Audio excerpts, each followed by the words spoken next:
نفسیات کی دوائیاں ہوتی کیا ہیں, کیا ساری زندگی کھانی پڑتی ہیں؟ کوئی بھی دوائی ایسی اپنے نیچر میں ایسی نہیں ہوتی کہ جو چھڑائی نہ جا سکے. فیمیلز کی بات میں کروں گا کہ زیادہ تر جو ہم اینٹی سائیکوٹکس جس میں اولانزاپین اسپیشلی, ڈاکٹر صاحب جب سے آپ کی دوائی شروع کی ہے میرا وزن بڑھ گیا ہے. ٹھیک ہے, اولانزاپین سے وزن بڑھتا ہے. ویٹ ریڈکشن کے تو بہت سارے طریقے ہیں نا. کھائیں گے چربی کا گوشت, ہل کے دیں گے نہیں. ہم موڈ سٹیبلائزر دیتے ہیں. مرغی کی دوائی ہے یا اور چیزوں میں بھی دی جا سکتی ہے؟ نہیں, ظاہر ہے اور چیزوں میں دی جا سکتی ہے. SSRI اس کے ساتھ سیکشول جو سائیڈ افیکٹس ہیں, سیکس سارا یہاں سے ہو رہا ہوتا ہے. یہ ہے جنرل صاحب. السلام علیکم. آج کے ہم نئے مائنڈ کاسٹ ایپیسوڈ میں آپ کو خوش آمدید کہتے ہیں, اور ہمارے پاس پھر ایک گیسٹ ہیں جن کے ساتھ ہم نے ایک پرانا مائنڈ کاسٹ کیا, اور اس اپرچونٹی کو کہ وہ پشاور میں ہیں اس کو ہم زیادہ ملٹی پلائی کریں گے. پروفیسر ڈاکٹر اقتدار توفیق, جن کے پاس 40 سال کا سائیکیٹری کا تجربہ ہے, نہ صرف مریض دیکھنے کا یعنی کہ کلینکل ایکسپیرینس بلکہ ان کو پڑھانے کا بھی ہے, اور وہ کرنٹلی پروفیسر ہے لیاقت نیشنل ہاسپٹل کراچی میں, جس کے ساتھ میڈیکل کالج بھی ہے. اور آج ہم ان کے ساتھ چند بڑی زبردست بات کریں گے, اور وہ بات کریں گے جو کہ ہمارے یوٹیوب پہ سب سے زیادہ سرچ کیا جانے والا ہے کہ نفسیات کی سائیکیٹری کی دوائیاں ساری زندگی کھانی پڑتی ہیں. تو سب سے پہلے تو سر آپ کو بہت بہت ایک دفعہ پھر ویلکم کہ آپ پشاور آئے, کراچی سے آئے, اور آپ نے ہمیں عزت بخشی کہ آپ ہمارے مائنڈ کا اسٹوڈیو میں. بہت بہت شکریہ سر. بڑی مہربانی. سے یہ ایک بڑا پشاور ہمارا ملک کا ایک بڑا اہم حصہ ہے, اور میں ان ایریاز میں کام بھی کرتا رہا ہوں اس سے پہلے بھی. بہت شکریہ سر. سر ہم نے اس سے پہلے گھبراہٹ پہ بات کی, لیکن ایک ایسا ٹاپک جس کے بارے میں لوگ بہت زیادہ کیوریوس ہوتے ہیں, تجسس کرتے ہیں, اور ہم نے اس سے پہلے پچھلے پوڈ کاسٹ میں بھی آپ نے بڑی خوبصورتی سے بات کی تھی پلس کے بارے میں. لوگ اکثر پوچھتے رہتے ہیں کہ ڈاکٹر صاحب یہ نفسیات کی دوائیاں ساری زندگی کھانی پڑتی ہیں. مجھے میرے دوست نے کہا ہے, میں آپ کے پاس اس لیے نہیں آ رہا تھا کہ مجھے یا پینک اٹیک تھا, یا مجھے خودکشی کی سوچیں آ رہی تھی, یا میرا غصہ اتنا شدید تھا کہ میں اپنے بچوں کو مارتا ہوں, میری بیوی سے جھگڑے ہوتے ہیں, میرے آفس میں روز لڑائیاں ہوتی ہیں. کسی نے مشورہ دیا کہ نفسیات کے ڈاکٹر کے پاس جاؤ, لیکن میرے دوست مجھے چند لوگوں نے کہا کہ اگر دوائی کھاؤ گے تو ساری زندگی کھاؤ گے. کیا اس کے بارے میں آپ کچھ بتانا چاہیں گے کہ ہماری نفسیات کی دوائیاں ہوتی کیا ہیں, کیا ساری زندگی کھانی پڑتی ہیں؟ بسم اللہ الرحمن الرحیم. تھوڑی سی میں سب سے پہلی تو بات میں یہ کروں گا کہ آپ تو یہ کہہ رہے ہیں کہ ساری زندگی کھانے والی بات, لوگ تو یہاں تک کہتے ہیں, اور میرا خیال ہے ڈیلی کے حساب سے ایک آدھا مریض ہم ایسا ضرور دیکھتے ہیں کہ جی وہ کہہ رہے تھے کہ نفسیات کی دوائیاں یہ تو پاگل کر دیں گی, پاگل کر دے گی, پاگل کر دیں گی. جیسے کوئی دوائیاں بنائی اس لیے گئی ہیں کہ آپ کو پاگل کر دیں, یعنی لوگوں کا تو کہنا یہاں تک ہے. اچھا, بات یہ ہے کہ ان دوائیوں سے لوگ کیوں ڈرتے ہیں, باقی دوائیوں سے کیوں نہیں ڈرتے؟ دیکھیے میرا خیال ہے کہ آج کل ایک سبزی والے کو ہی پتہ ہوتا ہے کہ جو کینسر کی دوائیاں ہیں وہ انسان کے جسم کو کتنے سائیڈ ایفیکٹس ہیں اس کے. بالکل سر. ٹھیک ہے, بہت ہی عام انسان کو ہی پتہ ہوتا ہے, پر پھر بھی کبھی ان دوائیوں سے جب ضرورت پڑ جاتی ہے تو وہاں پہ ایسے سوالات نہیں کیے جاتے کہ ان کے کیا میں لوں ان کو کہ نہ لوں, کیونکہ بینیفٹ زیادہ ہیں نا. ٹھیک ہے, تو تمام تر سائیڈ ایفیکٹس کے باوجود لوگ ان کو لیتے ہیں کیونکہ ان سے وہ خوف زدہ نہیں ہیں. سائیکیٹری کی دوائیوں سے وہ خوف زدہ ہیں. اچھا, اب یہ خوف آیا کہاں سے نا؟ اس خوف کو دیکھنے کے لیے تو آپ کو وہ 3-4 ہزار 5,000 سال پہلے جانا پڑے گا کہ جب سائیکیٹری کی بیماریوں کو لیا کیسے جاتا تھا. سائیکیٹری کی بیماریوں کو گناہ کی پاداش سمجھا جاتا تھا کہ اس کے کوئی بری کرنی ہے جو اس کو آج بھگتنی پڑ رہی ہے. بلیک بائل کا کانسیپٹ آپ کو پتہ ہے, کہتے ہیں کہ فاسد خون اس کے جسم میں آ گیا ہے. یہ بہت برا انسان تھا, اس وجہ سے اس کے سامنے جو اس نے کیا وہ اس کے سامنے آ گیا. اسی حوالے سے اگر آپ تاریخی پس منظر میں جائیں تو علاج بھی اسی طرح کے تھے. کسی کو پانی میں ڈبکیاں دے رہے ہیں, کسی کو ورلنگ چیئر کے اوپر بٹھا کے اور اس کو چکر پہ چکر دیے جا رہے ہیں, کسی کو درخت سے باندھ دیا, کسی کو جھٹکے لگا رہے ہیں. یہاں تک کہ میرے پاس ایسے بھی فگرز موجود ہیں, فوٹوگرافک فگرز, کہ جہاں پہ لوگوں کو مار دیا کیونکہ ان کے خیال کے مطابق یہ تو برا آدمی تھا. اور میرا خیال ہے یہ صرف پچھلی صدی میں ایسا ہوا ہے کہ جہاں پہ لوگوں کو یعنی ان چیزوں کو تسلیم کیا گیا ہے کہ غالباً یہ صرف غالباً اس لیے کہہ رہا ہوں کیونکہ ابھی بھی شکوک و شبہات تو ہیں نا لوگوں میں کہ مطلب یہ بری کرنی نہیں ہے، یہ گناہ کا پاداش نہیں ہے، یہ بلیک بائل نہیں ہے، یہ فاسد خون نہیں ہے، بلکہ یہ بیماری ہے۔ اب ہزاروں سال سے جب ایک چیز چلی آ رہی ہے تو اس میں اور اس کے طریقہ علاج بھی لوگوں کے دماغوں میں وہی ہیں کہ ان کو سزا ملنی چاہیے یا کم سے کم ان کو معاشرے سے الگ کر دینا چاہیے۔ ایک زمانے میں یہ دیکھ رہا تھا، ایک لیکچر ہی تیار کر رہے تھے اس پس منظر میں کہ ایسے لوگوں کو وہ کئی دفعہ ایز اے مسخرہ یوز کرتے تھے لوگوں کو انٹرٹین کرنے کے لیے، یعنی اس حد تک لوگوں کو ان کی عدم ذہنی صحت کو اس حد تک برا اور عجیب و غریب سمجھا جایا کرتا تھا۔ جب یہ پس منظر ہوگا لوگوں کے علاج کا، لوگوں کے ذہن میں یہ تصور ہوگا لوگوں کے علاج کا، تو اب جب بیماریاں سامنے آنی شروع ہوئیں، جب ان کو لینا شروع کیا کہ ہاں یہ بیماریاں ہیں، تو اب اس میں کیا ہوا کہ جو سب سے پہلی دوائی آئی غالباً 1957 کی بات ہے، کلورپرومازین، آپ کو ہی پتہ ہے جی، اور امیپرامین امیپرامین، ٹھیک ہے۔ یہ دونوں دوائیاں ان میں سلانے کی صلاحیت تھی، یہ کہ نیند آتی تھی بندے کو، ان میں نیند آتی تھی، ٹھیک ہے نا۔ اچھا، اب بات یہ کہ ہم اب پبلک نے اس کو کیسے وہ کیا کہ جس چیز میں سے نیند آتی ہے وہ نشے کی دوائی ہے، ٹھیک ہے نا۔ یہ سوچے بغیر کہ ان سائیکیٹری کے مریضوں میں سے جو بیشتر مریض ہیں ان کی بنیادی شکایت بھی تو نیند نہ آنا ہوتی ہے۔ بالکل صحیح۔ ایک اینگل نزلے کی دوائیاں کھاتے اس سے بھی تو نیند آتی ہے، اس سے تو آپ کہیں۔ اچھا، اس چیز پہ سر میں سوری آپ کو تھوڑا انٹرپٹ کروں، لیکن یہ جو آپ کی بات ہے اس نے مجھے بڑا اسٹرائک کیا، اور یہ ایگزامپل کو میں آگے کوٹ کروں گا کہ آپ جو الرجی کی دوائی کھاتے ہو نزلے کی، اس سے بھی تو نیند آتی ہے۔ ہاں، تو آخر تو اب ایک کلورپرومازین اور امیپرامین کے جس کا مریض ہی یہ شکایت لے کے آ رہا ہے کہ ڈاکٹر صاحب مجھ کو نیند نہیں آ رہی ہے، تو اگر میں اس کو اپنی زبان اپنی آواز میں لوری سناؤں گا تو اس کی نیند تو اور اڑ جائے گی۔ تو کوئی نہ کوئی دوائی دینی ہے نا میں نے اس کو۔ تو کلورپرومازین، امیپرامین شروع میں استعمال کرائی گئیں، جس کی وجہ سے لوگ سوتے تھے۔ تو وہاں سے ایک تو پہلے سے لوگ ڈرے ہوئے ہیں کہ یہ تو بیماریاں نہیں، یہ تو برے یہ تو گناہ ہیں، اعمال برے ہیں، اور جس کی جو ٹریٹمنٹ ہے وہ یہ کہ اس کو الگ کر دو یا کچھ کوئی ایسی سزا دو اس کو کہ ٹھیک ہو جائے۔ اس لیے تو اسائلم بنے تھے، تو اس پس منظر میں اگر ان لوگوں کی نفسیات کو دیکھیں کہ ان دوائیوں سے لوگوں کو خطرہ اور خدشہ کیوں ہوتا ہے کہ تو پاگل کر دیں گی، یہ تو نشے کی دوائیاں، عادت، کیونکہ نشے کے ساتھ جڑی کیا چیز ہے؟ عادت، ٹھیک ہے نا، یہ چھوٹے گا نہیں، ہے نا، یہ چھٹی نہیں ہے منہ سے کافر لگی ہوئی۔ اب کہا تو شاعر نے شراب کے لیے کہا تھا نا، کلورپرومازین کے لیے تو نہیں کہا تھا، لیکن لوگ اس کو اس کے ساتھ ریلیٹ کرتے ہیں۔ کیوں؟ تو یہ ہے پس منظر اس چیز کا کہ لوگ جو آ کے آپ سے پہلا سوال یہ کرتے ہیں، دیکھیں 3 عجیب و غریب سوالات ہمیں سننے کو ملتے ہیں۔ ڈاکٹر صاحب میں آپ کے پاس آیا ہوں، مجھے یہ ہو رہا ہے، دوائی مت لکھیے گا ڈاکٹر صاحب، دوائی مت لکھیے گا۔ تو بھائی میں تعویذ تو صرف جمعرات کو لکھتا ہوں، اس دن آنا۔ میں اپنے کئی مریضوں، آپ نے کہا تھا نا کہ میں مریضوں سے ہیومر کرتا ہوں، تو میں کہتا ہوں جمعرات کو میں تعویذ لکھتا ہوں، اس دن آنا، ٹھیک ہے نا۔ تو دوائی مت لکھیے گا ڈاکٹر صاحب، اور اب آج کل کیونکہ نیا فیشن ہو گیا، کاؤنسلنگ کرا لیں، کاؤنسلنگ کراتے ہیں۔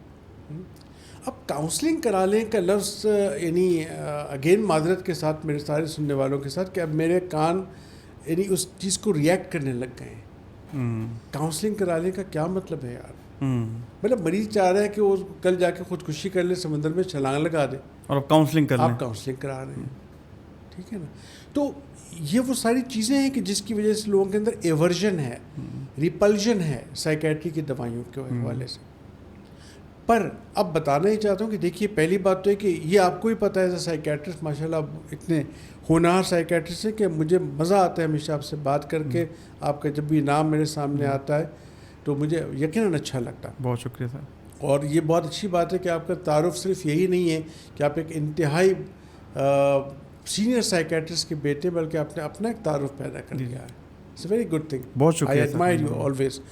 تو بات یہ میں کر رہا تھا کہ مطلب جو یہ سائیکیٹری کی کلورپرومازین ہے اور یہ جو امیپرامین ہے، اس نے انیشیلی مطلب ہم نے یہ کیا کہ بھئی یہ دوائیاں ہم لیں کہ نہ لیں، لیکن اب کتنی ساری نئی دوائیاں آ گئی ہیں کہ جس میں نہ نشہ ہے، ٹھیک ہے نا، اور نہ عادت کے بارے میں پہلے ایکسپلین کر چکا ہوں کہ عادت کیا چیز ہوتی ہے اور اس کو کیا چھڑانا ضروری ہے. تو ایک تو یہ چیز آپ سمجھ لیجیے کہ اگر بیماری ہے، اب میں اس چیز کو ایسے سمجھاتا ہوں اپنے مریضوں کو کہ آپ میں سے بہت لوگوں نے وہ کار کی بیٹری دیکھی ہوگی کہ جس کے اندر ڈسٹل واٹر اور ایسڈ ڈالتے تھے، ہے نا، ڈرائی بیٹری سے پہلے کا زمانہ، اس سے پہلے آتی تھی ایک. جب وہ گاڑی کی بیٹری کا پانی کسی وجہ سے آپ ڈالنا بھول جاتے تھے اور گاڑی کی بیٹری ڈاؤن ہو جاتی تھی اور صبح آپ کا سیلف مارتے تھے تو کس قسم کی آوازیں آتی تھی آپ کو یاد ہے نا؟ جی آپ ہارن میں جاتے تو لگتا تھا کان میں مچھر بھن بھن کر رہا ہے، اور آپ لائٹ جلاتے تو لگتا تھا موم بتی جل رہی ہے. ایسے ہی تھا، بالکل ایسی ہے. اب اس کے لیے آپ کیا کرتے تھے؟ کیا اس کے سامنے کھڑے ہو کے بیٹری کی کاؤنسلنگ کرتے تھے؟ نہیں، بالکل نہیں. اس کا علاج کراتے تھے، اس میں پانی میں کچھ چیز ڈالتے تھے کیمیکل، ٹھیک ہے نا، جو امبیلنس ہوتا تھا اس میں. دماغ کے سیلز ایگزیکٹلی اسی طرز پہ بنے ہوئے ہیں، دماغ کے سیلز ایگزیکٹلی اسی طرز پہ بنے ہوئے ہیں، اور ان میں کے درمیان ایک پانی ہوتا ہے جو کرنٹ کو ادھر سے ادھر کرنٹ کنڈکٹ کرتا ہے، اور جس پہ آپ کے جسم کی بیٹری اور آپ کے جسم کا نظام فرسٹ کلاس طریقے سے چلتا ہے. زبردست سر. اس پانی کا ایک نام بھی ہے، آپ کو ہی پتہ ہے، مجھے ہی پتہ ہے، لیکن اس کا نام لینے کی یہاں ضرورت نہیں. پر جب وہ پانی خشک ہو گیا تو جس طرح آپ کار کی بیٹری کے آگے ہاتھ جوڑ کے کھڑے نہیں ہو جاتے کہ خدا کے لیے چل پڑو، یا اس کی کاؤنسلنگ نہیں کرتے تھے، تو بھائی یہاں پر بھی کاؤنسلنگ کا وہ رول نہیں ہے. کاؤنسلنگ کو تو لوگوں نے بالکل ایسے سمجھ لیا کہ جیسے وہ پانڈے قلعی کرا لو والا حساب تھا نا، ٹھیک ہے نا، وہ کاؤنسلنگ ہو گئی ہے ہمارے لیے. حالانکہ کاؤنسلنگ کا کانسیپٹ تو بالکل ہی الگ ہے، ڈفرینٹ. کاؤنسلنگ گائنیکالوجسٹ کو اپنی کاؤنسلنگ کرنی پڑتی ہے، جی، آنکالوجی والوں کو اپنے سبجیکٹ کی کاؤنسلنگ کرنی پڑتی ہے. ہر پروفیشنل ڈاکٹر کو اپنی کاؤنسلنگ اسپیشلٹی کی، کیونکہ اس کو سبجیکٹ اسپیشلسٹ ہونا چاہیے نا. جی. تو سائیکالوجسٹ یا سائیکیٹرسٹ صرف اپنی سائیکیٹری کی کاؤنسلنگ کر پائے گا، ہر چیز کی کاؤنسلنگ نہیں کر پائے گا. تو کاؤنسلنگ ایک بالکل الگ چیز ہے. لوگوں سن لو کہ بھائی کاؤنسلنگ نہ کرا لو، علاج کرا لو. Counselling could be a part of علاج، لیکن ٹوٹل علاج نہیں ہے. تو اب بات کہاں آ رہی ہے کہ اگر کسی میں کیمیکل کی امبیلنس ہے، بیٹری کم ہو گئی ہے، تو پانی ہی ڈالنا پڑے گا. اب دماغ کا جب پانی کم ہوتا ہے تو اس میں آپ سرنج کے ذریعے پانی نہیں ڈال سکتے. تو وہاں پہ میکینزم کیا بنائیں کہ وہ پانی جو کم ہو رہا ہے اس کے کم ہونے کو کسی طرح سے روک دیں، اس کے ڈرینیج جو ہے اس کو کسی طرح سے روک دیں، جس کو اپنی زبان میں ری اپٹیک انہیبیٹرز کہتے ہیں. جب وہ ری اپٹیک روک دیں گے تو پانی کی سطح وہاں تک آ جائے گی کہ جہاں آپ کے دماغ کے سیلز صحیح کام کرنا شروع کر دیں. تو جب تبدیلی کیمیائی ہے تو اس کا ٹریٹمنٹ بھی کیمیائی ہوگا. بہت زبردست سر، بہت خوبصورتی سے آپ نے، بہت مطلب ایک عام بندے کے لیے بہت طریقے سے، اچھے طریقے سے آپ نے ایکسپلین کیا. تو وہ کیمیائی تبدیلیاں کیا ہیں؟ دوائیاں، ٹھیک ہے، وہ کیمیائی تبدیلیاں دوائیاں ہیں. اب پرانی دوائیوں کا دور ہر چیز میں کم ہو گیا ہے. شاید ناظرین کو پتہ نہ ہو کہ ایک زمانے میں اپینڈکس کا آپریشن کیسے ہوتا تھا. اگین میں 1000 سال پرانی بات کر رہا ہوں. 4 تگڑے پہلوانوں نے مریض کو پکڑ لیا اور آپریشن کر کے نکال لیا اپینڈکس. اینستھیزیا سے پہلے کے زمانے کی بات کر رہا ہوں. تو آج کل بھی کیا آپریشن ایسے کریں؟ نہیں. اب اینستھیزیا آ گیا تو چیزیں سافسٹیکیٹڈ ہو گئیں. تو کلورپرومازین جو اسٹل ہم سمجھتے ہیں کہ گولڈ اسٹینڈرڈ ہے، آپ بھی مانتے ہیں، جی. امیپرامین آج بھی گولڈ اسٹینڈرڈ ہے، لیکن کیونکہ سائیڈ ایفیکٹس ذرا زیادہ تھے اب چیزیں اور کیا کہنا چاہیے کہ اچھے ریفائن فارم میں آ گئی ہیں. تو اب آج کل جو دوائیاں آ رہی ہیں ان کے سائیڈ ایفیکٹس کی پروفائل ڈفرینٹ ہے اور آپ کو فنکشنل لگتی.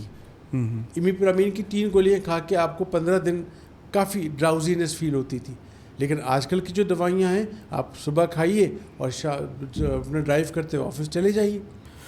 تو پہلی بات تو یہ ہے کہ مطلب دوائیوں سے ڈرنے کے لیے میں نے آپ کو سارا پس منظر بتایا ہے. بالکل. تو اس میں اور پھر ساتھ میں آپ کو یہ بتایا کہ دیکھیے پہلے ان کو بیماریاں سمجھنا شروع کیجیے.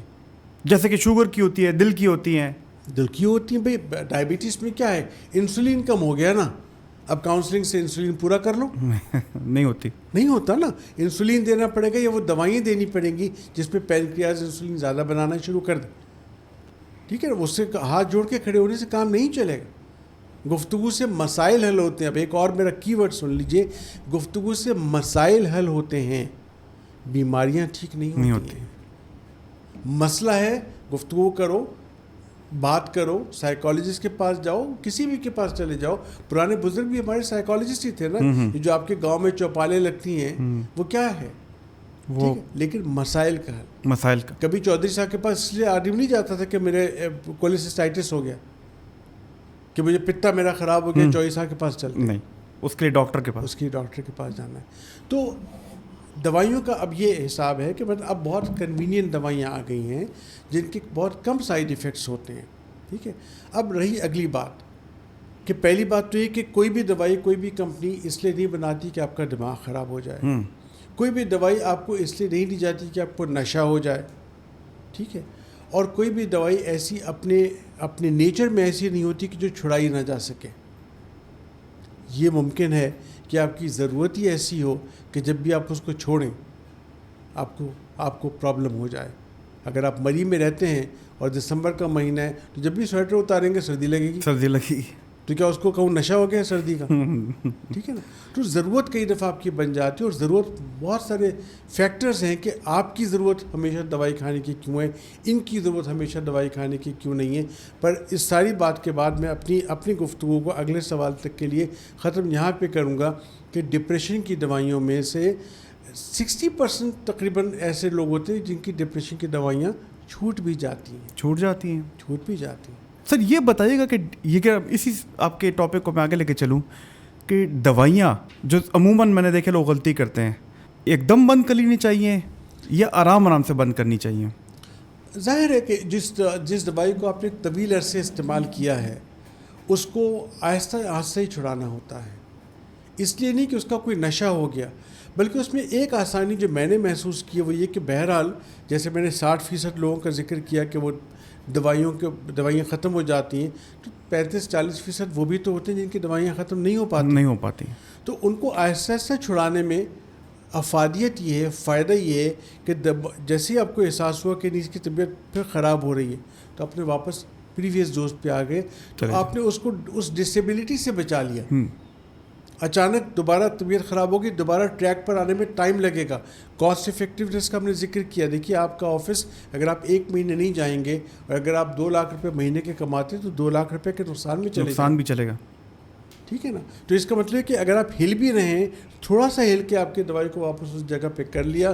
ایک پل ہے آپ کے پاس جو کہ بہت زیادہ مہنگی نہیں ہے, اس کو کھا کے اگر آپ سارے کام اپنے, کیا آپ کے سوشل ڈیوٹیز, کیا آپ کی پروفیشنل ڈیوٹیز اور کیا آپ کی ریلیشن شپ ڈیوٹیز پوری طرح سے کر رہے ہیں, تو بھائی اس ایک دوائی نے آپ کا کیا ایسا نقصان. بڑا اچھا آپ نے بتایا, کیونکہ سر ایک یہی وہی واحد غلطی ہے جو کہ مریض دوائی یکدم چھوڑ دیتے ہیں. اور یہاں پہ ایز اے ڈاکٹر ہمارا بھی فرض بنتا ہے کہ ہم کو بتائیں, پورے کورس آف ٹریٹمنٹ کا بتائیں, لیکن پھر بھی مریض چھوڑ دیتے ہیں. اور جب وہ واپس آپ کے پاس آتے ہیں اور جب آپ ان کو کہتے ہیں کہ آپ نے دوائی لینی اور ہم آرام سے چھوڑیں گے, تو شاید ان کی ایکسپیکٹیشن نہیں ہوتی ہے ایسے. لیکن یہاں جی بالکل, لیکن اس میں ایک بات یہ کہ ہم لوگوں کو بھی بتا دینا چاہیے, اور میری تو عادت ثانیہ بن گئی ہے کہ پہلی میٹنگ میں بتا دیتا ہوں کہ آپ کو دوائی طویل عرصے کھانی ہے اور آہستہ آہستہ چھوڑنی ہے. پر ہوتا کیا ہے, ہوتا یہ ہے کہ مریض ٹھیک ہو گیا, اور عام طور پہ آپ کو پتہ ہے 1.5 سے 2 مہینے میں زیادہ تر سمپٹمس ٹھیک ہو جاتے ہیں. ٹھیک ہے, اب آتی ہیں خالہ, ہے یہ دوائیاں کھا رہے ہو, چھوڑ دو عادت پڑ جائے گی. ادھر سے آتے ہیں ماموں کے بھتیجے, یار یہ دوائیاں تمہیں کس نے کہا, یہ سائیکیٹرسٹ پاگل کر دے گا تمہیں. مریض کیونکہ ٹھیک ہو چکا ہے, ٹھیک ہے نا, تو اس نے کہا کہ ہاں ٹھیک کہہ رہے ہیں, چھوڑ دو, چھوٹے گی نہیں ہے دوائی. ٹھیک ہے, تو یہ وجوہات ہوتی ہیں جن کی, اسی لیے ہم ان چیزوں کو ایڈریس کر رہے ہیں کہ دیکھیے ٹھیک ہونے کے بعد, ہماری کتاب کیا لکھتی ہے, ٹھیک ہونے کے بعد آپ کو 6 سے 9 مہینے کم سے کم ڈپریشن کی دوائی کھانی ہے. اور یہ بیماری آپ کو میں نے نہیں لگائی, جو مجھ پہ آ کے کہتے ہیں کب چھوڑیں گے, کب ٹھیک ہوگا, میں نے لگائی ہے, مجھ پہ کیوں روک ڈال رہے. بالکل ایسے ہی ہوتا ہے نا. تو یہ بیماری لگ گئی, نہ آپ نے لگائی نہ میں نے لگائی, ہو گئی.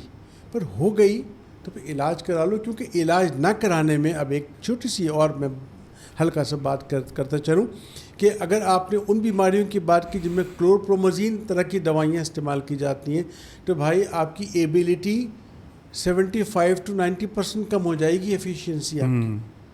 اور اگر آپ ڈپریشن کی بات کریں, امیپرامین گروپ آف میڈیسنس کی بات کر رہے ہیں, تو ہم اپنی جہاں جو سرکاری نوکریوں میں جب ان کو ڈسیبل کیا جاتا ہے تو اپ ٹو 70% ڈسیبلٹی دی جاتی ہے. کیا مطلب اس بات کا کہ پہلے آپ 10 ڈگری پہ کام کر رہے تھے جو آپ کا میکسیمم ڈگری تھا, اب آپ 30 اور 4 ڈگری پہ کام کر رہے ہیں. کتنا فرق پڑ گیا آپ کی کارکردگی پہ. تو آپ کی جو ایفیشینسی کہیں سے کہیں پہنچ جاتی ہے اگر آپ یہ دوائیاں لیتے ہیں, کہیں سے کہیں گر جاتی ہے جب آپ یہ دوائیاں نہیں لیتے ہیں. سانس تو آپ لیتے رہیں گے لیکن پر جینا کسی اور چیز کا نام. آکسیجن لیں گے شاید وہ اس کی وہ ہو جائے گی ختم. سر یہ ایک بڑا ایک لوگ چونکہ آپ نے بتایا کہ پہلے اپنے ٹرائسائکلکس کا بتایا, ٹپیکل اینٹی سائیکوٹکس کا بتایا, ابھی ہم ایس ایس آر آئیز بہت لوگ سرچ کرتے ہیں, بہت زیادہ لوگ ایس ایس آر آئیز کو سرچ کرتے ہیں, اور آپ میری خوش قسمتی کہ آپ کی ورڈ کو سمجھنے والے شخص ہیں. ایس ایس آر آئی کی ورڈ ہے, ایس ایس آر آئی کو لے کے بہت زیادہ, اور ہمارے مریضوں میں بھی ہوتا ہے, لوگ کمنٹ میں بھی کویشچن پوچھتے ہیں. اس کے ساتھ سیکشول جو سائیڈ افیکٹس ہیں, اس وجہ سے مریضوں کی جو اس کی کنٹینیوٹی ہوتی ہے وہ چھوڑ دیتے ہیں, اسپیشلی اگر ہم مردوں کی بات کریں, میلز کی بات کریں, اور ان کو اس بات پہ کنونس کرنا بہت مشکل ہوتا ہے. اور حالانکہ ایسی ایس ایس آر آئیز ہیں جن کے سیکشول سائیڈ افیکٹس بہت کم ہیں. اس بارے میں کچھ آپ کیسے اس موضوع پہ روشنی ڈالیں گے؟ اس اندھیرے موضوع پہ روشنی ڈالتا ہوں. پہلی بات تو دیکھیے سمجھ لیے کہ سائیڈ ایفیکٹس ایک اسمال پرسنٹیج لوگوں کو ہوتے ہیں. سائیڈ ایفیکٹ کا مطلب یہ ہوا کہ مین ایفیکٹ زیادہ ہیں. ایک پوٹینشیل سائیڈ ایفیکٹ ہے سیکچوئل ڈسفنکشنس, سب کو نہیں ہوتا. دوسری بات سیکس, کیونکہ میں الگ سے اپنے لیاقت میں ایک سیکس اینڈ میرٹل حوالے سے ایک سیکس کلینک کرتا ہوں کافی زمانے سے. سیکس سارا یہاں سے ہو رہا ہوتا ہے, ٹھیک ہے. یہ ہے جنرل صاحب سیکس کے, جنرل صاحب, اور جن کو آپ سیکس آرگن کہتے ہیں وہ سپاہی صاحب ہیں. سپاہی صاحب ہیں. یہاں پہ چیزوں کو ٹھیک رکھو تو سپاہی کی مجال نہیں کہ وہ دائیں بائیں ہو سکے. دوسری بات یہ ہے کہ جو 2 طرح کے سیکشول سائیڈ ایفیکٹس اس میں دیکھے گئے ہیں. ایک کہ ایجیکولیشن ڈیلے ہو جاتا ہے, ٹھیک ہے. ایک اریکشن میں پرابلم آتی ہے. میں نے دیکھا یہ کہ دونوں ہی تقریباً برابر کے سائیڈ ایفیکٹس آ رہے ہوتے ہیں. تو ایجیکولیشن ڈیلے کو تو کئی دفعہ ہم ایک پازیٹیو وے میں استعمال کر لیتے ہیں. بالکل کرتے ہیں, ٹھیک ہے نا. جہاں تک اریکٹائل ڈسفنکشن کا تعلق آتا ہے, وہاں پر پھر ہم دیکھ لیتے ہیں کہ اگر واقعی پیورلی اس گولی کی وجہ سے آ رہا ہے تو یا تو اس کا کوئی آلٹرنیٹیو میڈیسن یا ٹریٹمنٹ کو چینج کرنا, یا اب جیسے آپ نے بتایا کہ کچھ ایسی میڈیسنز بھی آ گئی ہیں کہ جن کے سائیڈ ایفیکٹس میں سیکس نہیں ہے. پر ساتھ میں ایک اور بات بھی بتاتے چلوں کہ ڈپریشن کی جب ہم بات کرتے ہیں تو ڈپریشن میں بایولوجیکل سمٹمس میں سیکس کا ڈیزائر بھی کم ہو جاتا ہے. اور جب ڈیزائر کم ہو گیا تو آبویسلی پھر وہاں سے وہ بات نکل سکتی ہے نا کہ آپ کے اریکٹائل ڈسفنکشن ہو گیا. اگلی بات, سیکس ایک بڑا سوفسٹیکیٹڈ فنکشن ہے, ٹھیک ہے. کیا آپ نے یہ بھی دیکھا ہے کہ جس وقت آپ سیکس کا موڈ بنا رہے ہوتے ہیں آپ تھکے ہوئے کتنے ہیں, آپ کی پرائیویسی کتنی ہے, آپ کا پارٹنر کتنا ایکٹیویٹ ہوا ہے. بالکل سر. آپ کے بچے میں سے کون بیمار ہے, کیا آپ کی تنخواہ آنے میں دیر تو نہیں ہو گئی ہے. یہ بڑی زبردست آپ نے بڑی پریکٹیکل باتیں کی ہیں سر, جو کہ لوگ اس کو اگنور کر دیتے ہیں. ہاں, لوگ سمجھتے ہیں کہ مطلب سیکس کرنا میرے بائیں ہاتھ کا کھیل ہے, جب چاہوں گا کر لوں گا, جب چاہوں گا کر لوں گا. تو مطلب میری کتاب یہ لکھتی ہے کہ جتنے بھی ہمارے ہائر موٹر فنکشنز ہیں, سیکس سے زیادہ ہائیلی سوفسٹیکیٹڈ فنکشن کوئی نہیں ہے. یہاں تک کہ اس میں آپ کو بھی پتہ ہے کہ یہ تک ہوتا ہے کہ ایک آدمی ایک پارٹنر کے ساتھ ایکٹیو ہے, دوسرے پارٹنر کے ساتھ وہ اس کو ہو ہی نہیں رہا. جی, ایموشنل آپ کی بانڈنگ ہو جاتی ہے, بانڈنگ ہے, نہ جانے کتنی ساری چیزیں ہیں. جی, ٹھیک ہے. اور اس سلسلے میں آخری بات میں یہ کروں گا کہ ڈونٹ آبسیسڈ وتھ سیکس. یس, ہمارے یہ بھی بہت ہے, شادی سے پہلے ہی مطلب ان کو فکر پڑ گئی. جی بالکل پڑ جاتی ہے. ٹھیک ہے کہ میں کیوں پڑ گئی. اور اس میں ایک آخری میسج ان لوگوں کو بھی دوں گا کہ جو ہمارے نوجوان جب کسی یورولوجسٹ کے پاس پہنچتے ہیں کہ مجھے سیکچوئل ڈسفنکشن ہو رہا ہے تو اس کا سیدھا وہ کیا کلرڈ سونوگرافی ڈاپلر کیوں کراتے ہو یار, اس کو مارننگ اریکشن کا پوچھ لو. یس بالکل صحیح. نا تو مطلب اس کو کرانے کے بعد پھر کہتے ہیں تمہارا آرگن بالکل ٹھیک ہے, اب جاؤ سائیکیٹرسٹ کے پاس. تو مطلب مجھے لگتا ہے کہ اٹس اے جوائنٹ ایفرٹ. لیکن جب اب دوائیوں کی بات آئی تو نئی دوائیاں بھی آ رہی ہیں, چینج بھی کر لیتے ہیں, اور وہاں پر ان کو دیکھ بھی لیتے ہیں کہ ان کی ٹیکنیکس کیا ہیں. کیونکہ دیکھیے بات تو ہے تھوڑی سی سینسٹیو ہے, لیکن ہمیں کرنی چاہیے. سینسٹیو ہے کہ ہمارے یہاں پہ میاں اور بیوی کے سیکس میں بڑی امپورٹنٹ بات کرنے کے لیے جا رہا ہوں. جی جی. کیونکہ ہمارا معاشرہ ڈفرینٹ نوعیت کا ہے. بیوی ایک صرف سیکس پرووائڈر کے طور پہ اپنے آپ کو ایکٹ کرتی ہے, ایکٹیولی پارٹیسپیٹ نہیں کرتی. یس, ٹھیک ہے نا. It's a two way traffic always. میں مرد کو اور مرد کے اوپر مرد ہمیشہ دوہری ذمہ داری اپنے اوپر محسوس کرتا ہے کہ اپنی پارٹنر کو تیار کرنا بھی اسی کا کام ہے اور خود تیار ہونا بھی اسی کا کام ہے. کیوں؟ It's a two way traffic. Two way traffic should be. تو مطلب جو خواتین یہ بات کو سن رہی ہیں تو وہی بات کو سنیں کہ they should be active partner in the bed, not a passive partner. یہ کوئی سروس نہیں جو آپ پرووائڈ کر رہے ہیں. ٹھیک ہے. اور اب کیونکہ آپ نے بات ایسی چھیڑ دی تو آدھے منٹ کی بات کیجیے سر, منٹ کی. ہمارے یہاں سیکس کو بہت سارے لوگ پلیجر کے طور پہ لیتے بھی نہیں, صرف بچہ پیدا کرنے کے لیے لیتے ہیں. دا مومنٹ ان کو انفرٹیلیٹی کا احساس ہوا, اریکشن ویسے ہی ختم ہو گیا. ٹھیک ہے. تو ہر سارے کے سارا الزام آپ ایسیسرائز کو مت دیجیے. بہت سارے فیکٹرز ہیں اس میں, جس میں سے ایک ایسیسرائز بھی ہے. ٹھیک ہے. اور سائیڈ ایفیکٹ سب کو نہیں ہوتے, ویری اسمال پرسنٹیج. میرا خیال ہے لیس دین 10% پیشنٹس ہیں کہ جو کتاب لکھتے کہ جن کو سیکچوئل سائیڈ ایفیکٹس ہوتے ہیں. سر آپ نے جو یہ ٹاپک چھیڑا, یہ چونکہ میرے دل کے بہت قریب ہے, لیکن یہ مت سمجھے گا کہ میں ایسے سارا ہی لے رہا ہوں, اس لیے کہ چونکہ پریکٹیکل طور پہ بہت زیادہ پیشنٹس کو دیکھنا پڑتا ہے, ان کو ساتھ آپ کو مکالمہ کرنا پڑتا ہے, ان کو کنونس کرنا پڑتا ہے, اور جو آپ نے ساری باتیں کی ہیں اس میں سے چند باتوں پہ ان کے ساتھ آپ کو ڈیٹیل سائیکو سیکشول ہسٹری لینی پڑتی ہے. دس از جو آپ نے بڑی زبردست باتیں کی ہیں. سر ابھی جو میں آخری سوالوں میں ایک سوال جو کہ بہت کامن ہے فیمیل میں, ابھی ہم نے میلز کی بات تو کی, فیمیلز کی بات میں کروں گا کہ زیادہ تر جو ہم اینٹی ڈپریسنٹس دیتے ہیں اور پھر اینٹی سائیکوٹکس جس میں آتی ہیں رسپیریڈون اور کوٹائپین اور لینزاپین اسپیشلی, لیکن اینٹی ڈپریسنٹس کو بھی لے کے ڈاکٹر صاحب جب سے آپ کی دوائی شروع کی ہے میرا وزن بڑھ گیا ہے, آپ کی دوائی نے مجھے پھلا دیا ہے, جو کہ ان کا وزن سے ہوتا ہے. اس بارے میں آپ کا سر کیا, آپ کا جو ماشاء اللہ 40 سال کا ایکسپیرینس ہے, اس میں آپ نے اس مسئلے کو کیسے ٹیکل کیا؟ میرا 40 سال کا ایکسپیرینس یہ بھی ہے کہ بہت سارے علاقوں میں لوگ چربی اتنی کھاتے ہیں اور ان علاقوں میں ہیں ابھی ان علاقوں میں بھی ہے. ٹھیک ہے. میں کوئٹہ میں کافی عرصے میں نے کام کیا, تو مطلب ان کے یہاں بغیر چربی کے گوشت کھانے کا تصور ہی نہیں ہے. ٹھیک ہے. تو وزن کی شکایت وہاں تو کبھی بھی لوگ نہیں کرتے ہیں نا. ٹھیک ہے. اولینزاپین سے وزن بڑھتا ہے, اس میں کوئی شک نہیں ہے. اور جن لوگوں کا بڑھتا ہے, again small percentage of patients کہ جن کا بڑھتا ہے, ان کے بارے میں ہمیں ریویو کرنا پڑتا ہے کہ ان کو اولینزاپین دیں. ویٹ ریڈکشن کے تو بہت سارے طریقے ہیں نا, مطلب کنٹرول کرنے کے لیے ڈائٹری کنٹرول, ڈائٹیشین سے ملیں, فزیکلی کنزیوم کریں ان چیزوں کو, کیونکہ ہماری ہیبٹس بھی تو بہت سیڈنٹری ہو گئی ہیں نا. کھائیں گے چربی کا گوشت, ہل کے دیں گے نہیں, الزام اولینزاپین کو دیں گے. بالکل. تو مطلب یہ ساری چیزوں پہ آپ کو دیکھنا پڑے گا. لیکن پھر بھی اگر آپ نے سارے باقی کنٹرولز کر لیے ہیں اور صرف اولینزاپین ہی رہ گئی ہے اس الزام کو اٹھانے کے لیے, تو اولینزاپین کو بدل دیتے ہیں. ابھی ایسی دوائیاں تو آ رہی ہیں نا کہ جو وزن کو بڑھانے کے سلسلے میں کم نوٹوریس ہیں, تو ان کو استعمال کر لیں گے. لیکن پھر اگین وہی بات چلی جاتی ہے کہ دیکھیے آپ کو ہر جگہ بینیفٹس آبلیگ ڈی میرٹس کو بیلنس کرنا ہو رہا ہے. آبویسلی وزن بڑھنا کوئی اچھی چیز نہیں ہے, اپنے آپ کو کیری کرنا مشکل ہو جاتا ہے, پر اس کو لیے آپ اور طریقے لازمی طور پہ استعمال کریں. کسی بھی اولینزاپین کو اس لیے مت چھوڑ دیں کہ آپ کا وزن نہیں کم ہو رہا ہے, کیونکہ ہو سکتا ہے آپ کا وزن کم ہو جائے لیکن آپ کی بیماری کا وزن باقی لوگ نہ اٹھا سکیں. بہت زبردست بات کی سر. اس میں میں آپ سے ایک چیز ڈسکس کرنا چاہوں گا.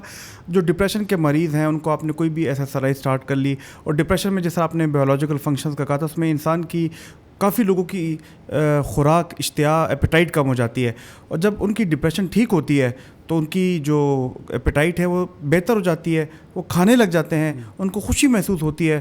تو اس وجہ سے بھی وزن شاید جو لاسٹ ویٹ ہے وہ پورا ہو رہا ہے, کمپنسیشن ہو رہا ہے. جی, تو اس وجہ سے بھی لوگ جو ہے وہ دوائی کو زیادہ قصوروار ٹھہراتے ہیں, جس میں آپ نے شروع میں کہا پل جو ہے تمہارا یہ قصوروار ہے اس کا. اس کے علاوہ سر ایک چیز مجھے یہ بتائیں کہ ہم اگر کچھ ایسی ہماری بیماریاں ہیں جس میں ہم موڈ سٹیبلائزر دیتے ہیں، اس میں میں کھل کے اگر نام لوں تو ویلپروئک ایسڈ آتی ہے، ایپیوال کے نام سے بہت مشہور ہے، اور ہمارے پاس وہی مریض کی خالہ، مریض کے ماموں، کزن آتے ہیں، یار یہ تو مرغی کی دوائی تو تمہیں ڈاکٹر صاحب نے دے دی ہے، تمہارے ساتھ تو بہت برا ہو گیا ہے. کہ مرغی کی دوائی ہے یا اور چیزوں میں بھی دی جا سکتی ہے؟ نہیں، ظاہر ہے اور چیزوں میں دی جا سکتی ہے، دی جا رہی ہے. اچھا موڈ اسٹیبلائزر ہے، اس میں کوئی شک نہیں ہے. اچھا میں موڈ اسٹیبلائزر کی طرف ابھی آتا ہوں. ایک بات اور کرنا چاہتا ہوں. لوگ ٹافرنل سے ڈرتے ہیں، لوگ ایکسرسائز سے، پیم دوائیاں بڑی استعمال کرتے ہیں. ایلپریزولام استعمال کر لیں گے، لورازیپام استعمال کریں گے، ڈائزیپام استعمال کریں گے. بھائی ڈرنے والی دوائیاں وہ ہیں. سر پری گیبلین 300 ملی گرام 6 گولیاں لوگ استعمال کر لیں گے. عادت ان کی پڑتی ہے، ہماری ایکسرسائز کی اتنی عادت نہیں پڑتی ہے. اچھا پھر آپ نے جو یہ بات کہی، کیا بات کہی؟ ایپیوال. دیکھیے موڈ اسٹیبلائزر اب آج کل، خیر اب یہ یہاں پہ تھوڑا سا میرا اور میری برادری کا اختلاف شروع ہو جاتا ہے. میری برادری سمجھتی ہے کہ جیسے یونیپولر ڈپریشن دنیا سے ختم ہو گیا، پانڈا ہو گیا. ٹھیک ہے، یونیپولر ختم نہیں ہوا ہے، یونیپولر ڈپریشن بھی پایا جاتا ہے. لیکن جب بائی پولر ڈپریشن کی بات کرتے ہیں، اب یہ ٹیکنیکل گفتگو ہو رہی ہے، لوگ تھوڑا سا، یعنی بائی پولر ڈپریشن وہ جس میں انسان بہت ڈپریس بھی ہو رہا ہے اور بہت ہی ہائی گفتگو بھی کر رہا ہے، جس کو مینیا کہتے ہیں. تو وہاں پہ موڈ اسٹیبلائزر جیسے اپنے گھر کے فریج میں اسٹیبلائزر لگا لیتے ہیں، تو وہ کسی بھی کمپنی کا ہو سکتا ہے نا. تو ایپیوال بھی اس میں سے ایک کمپنی ہے. تو ایپیلیپسی میں بھی ہو تو یہ رہا ہوتا ہے نا کہ الیکٹریکل کرنٹ ایسے ہو رہا ہے، تو اسی ٹیکنیک کو استعمال کر کے موڈ اسٹیبلائزر لگاتے ہیں ایپیوال. تو ایپیوال صرف مرغی کی دوائی نہیں ہے، بلکہ مخصوص ڈوزز میں بائی پولر ڈس آرڈرس کی بھی دوائی ہے. سر بہت مزہ آ رہا ہے ہمیں تو کر کے. کوئی آخر میں کوئی ایسا میسج آپ دینا چاہیں گے جو آپ سمجھتے ہیں کہ ہماری نفسیات کی دوائیوں کو لے کے لوگوں میں کوئی کنفیوژن پائی جاتی ہے، کوئی ایسا چیز جو کہ آپ کوئی میسج لوگوں کو دینا چاہتے ہوں؟ دیکھیے میسج تو یہی ہے نا کہ پہلی بات تو ہے کہ نفسیاتی بیماریوں کو بیماریاں سمجھ لیجئے. جب بیماری سمجھیں گے تو آپ اس کے دوائی کے علاج کی طرف بھی آ جائیں گے. دوسری بات ہے کہ ان دوائیوں میں نہ عادت پڑتی ہے، نہ ان میں نشہ ہوتا ہے. اگر آپ کو سلانا ہے تو سونے کے لیے دوائی دینی پڑے گی، اور آج کل سونے کی دوائیاں بالکل الگ بہت سیف آ گئی ہیں کہ جس میں آپ 10-12 دن کے بعد چھوڑ دیں، کیونکہ آپ کی نیند خراب ہوئی تھی ڈپریشن سے. جب ڈپریشن کی دوائی آپ کو دی جائے گی، ڈپریشن آپ کا ٹھیک ہونا شروع ہو جائے گا، تو آپ کی نیند خود بخود ٹھیک ہو جائے گی اور نیند کی دوائی کی ضرورت نہیں پڑے گی. جیسے آپ کے بستر میں کھٹمل ہو اور نیند اس کی وجہ سے نہیں آ رہی ہو، جب آپ کھٹمل کا علاج کر لیں گے تو نیند بھی آنی شروع ہو جائے گی. جی بہت شکریہ سر، بہت مزیدار آپ نے گفتگو انجوائے کی آپ کے ساتھ. آپ کا اگین میں بار بار کہتا ہوں، ہم آپ کے پیٹھ پیچھے بھی کہتے ہیں کہ سر کا جو طنز و مزاح، سینس آف ہیومر ہے، وہ بہت ہی شاندار، بہت ہی مزیدار ہے. مینی تھینک یو سر، بہت زیادہ شکریہ ہمارے اسٹوڈیو کو. بہت شکریہ، بہت مزہ آیا. بہت شکریہ سر. دوستو امید ہے کہ جو آپ نے ہمارا سنجیدہ گفتگو ہے نفسیات کی دوائیاں لے کے، جس میں anti depressants, anti psychotic, mood stabiliser اور نشہ آور ادویات جس میں زینکس اور لیکزوٹنل شامل ہیں، ان کو گفتگو کو آپ نے انجوائے کیا ہوگا. اگر آپ کا کوئی سوال ہے تو ہمیں کمنٹ سیکشن میں ضرور پوچھ سکتے ہیں. ہمارے چینل کو لائک، سبسکرائب اور بیل کے نوٹیفیکیشن کو ضرور دبائیں، اور اچھی بات شیئر کرنا صدقہ جاری ہے. اللہ تعالیٰ آپ کا حامی و ناصر ہو. خوش رہیے. شکریہ.